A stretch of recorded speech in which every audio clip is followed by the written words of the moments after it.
apa lihat orang laki-laki bergaya perempuan? Antum mau sama dengan itu? Orang kan kalau tonton sesuatu pasti ada keinginannya untuk begitu nanti. Kita tonton iklan makanan, giur gak mau makan? Pasti. Kita lihat orang pakai baju bagus, tertarik gak mau beli? Kan begitu. Sama, tontonan sama semua, nanti kita akan terpengaruh. Mau gak mau? Maka gak usah dinonton. Kenapa? Karena memang dilarang oleh Nabi SAW. Kita pernah jelaskan di Al-Kabair, dosa-dosa besar kita ini, salah satunya adalah laki-laki menyerupai perempuan dan perempuan menyerupai laki-laki. Kata Nabi SAW, Allah melaknat laki-laki yang menyerupai perempuan, perempuan yang menyerupai laki-laki. Dilaknat itu diangkat berkah hidupnya. Jadi kita boleh kreatif dalam Islam, tapi jangan melanggar agama. Udah tampilnya sebagai laki-laki, gitu kan? Nggak usah tampil sebagai perempuan walaupun lucu. Kita bisa lucu juga kok kalau tampil sebagai laki-laki. Kita juga bisa lucu kalau tampil sebagai perempuan. Tidak harus menjadi lawan jenis gitu ya. Misal contoh, Islam tidak menutup kreativitas gitu ya. Saya biasa bahas di motivasi atau etos kerja. Kalau bicara masalah bisnis. Itu kalau salah satu kelebihan bisnis Islam itu. Islam mengajarkan profesionalisme. Islam mengajarkan kreativitas. Islam mengajarkan inovasi. Iya, silahkan. Tidak dilarang. Tapi batasannya selama tidak dilarang oleh agama. Tidak ada pelanggaran agamanya. Silahkan. Kan gitu. Inovasikan produk kita. Kita inovasikan sistem yang kita pakai. Tapi jangan sampai ada pelanggaran agama. Jadi seperti ini tidak usah. Jadi teman-teman konten kreator ini jangan karena mau menarik ya, penonton. Ya mungkin ada yang subscribe atau yang mengikuti channelnya. Kemudian dia tampil dan pelanggaran agama. Itu tidak boleh. Ya. Dan ini juga sekaligus saya ingatkan teman-teman yang Allah amanahkan anak-anak ya. Kalau anak laki-laki misalnya ini pernah saya survei ya.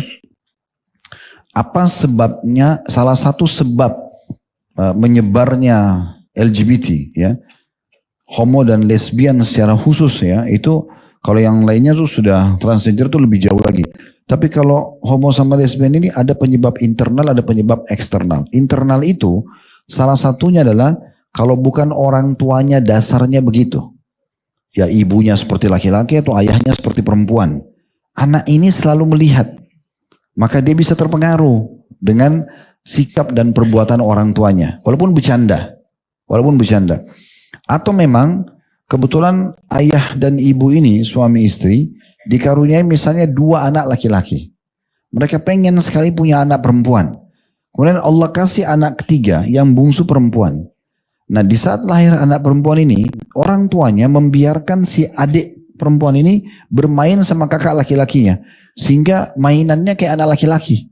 Cara mainnya, ya berantem-beranteman, main bola sana sini. Jadi ini kayak laki-laki. Akhirnya tumbuh besar, dia nggak anggap dirinya perempuan. Ini biasa penyebab lesbian. Ya, ini secara internal di rumah. Walaupun tidak spontan ya. Tidak spontan langsung jadi lesbian. Tapi ini salah satu bibitnya. Salah satu bibitnya. Ini perlu saya jelaskan ini. Karena sebagian orang memang yang benci Islam. Saya lihat di media. Sengaja mencari potongan-potongan ceramah. Kemudian dia potong. Lalu kemudian dijadikan bahan untuk menyerang balik. Padahal sebenarnya tujuannya bukan untuk itu. Ya, bukan kita mengatakan ini langsung bisa menjadi penyebab lesbian. Tapi ini bibitnya. Bisa jadi bibit. Sama kalau kita balik. Kalau kedua orang tua punya anak perempuan 2. Kemudian anak ketiganya mereka pengen laki-laki, dapat anak ketiga laki-laki. Tapi anak laki-laki ini dibiarkan bermain sama kakak-kakaknya yang dipakein jilbab, main-main make up. Ini nanti jadi gemulai ini si laki-laki ini.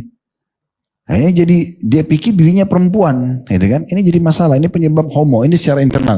Eksternal lebih besar lagi pengaruhnya, karena pergaulan di sekolah, pergaulan di lingkungan itu semua kalau disatukan bisa jadi penyebab akhirnya rusak ke depannya, gitu ya. Nah bermula dari hal-hal yang gini dianggap lelucon, bercanda, lama-lama kita terpengaruh. Oleh karena itu kreativitas boleh, inovasi boleh gitu ya. Tapi harus ada batasannya. Jangan sampai keluar dari koridor syariat. Allahu a'lam.